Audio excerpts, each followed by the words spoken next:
How to create a Google Drive share link. First, open Google Drive.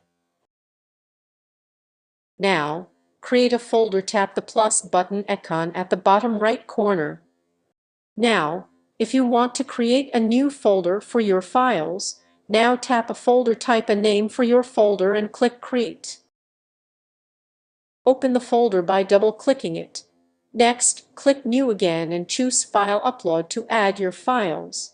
Select the file you want to upload. After the upload is complete, right-click the file you want to share. To copy the link, first open your folder, then tap the three dots next to the file, and finally tap Copy Link. That's it, your Google Drive link is ready. You can now paste this link and send it to anyone, and they will be able to view your file. Thank you for watching. Like, share, and subscribe for more videos.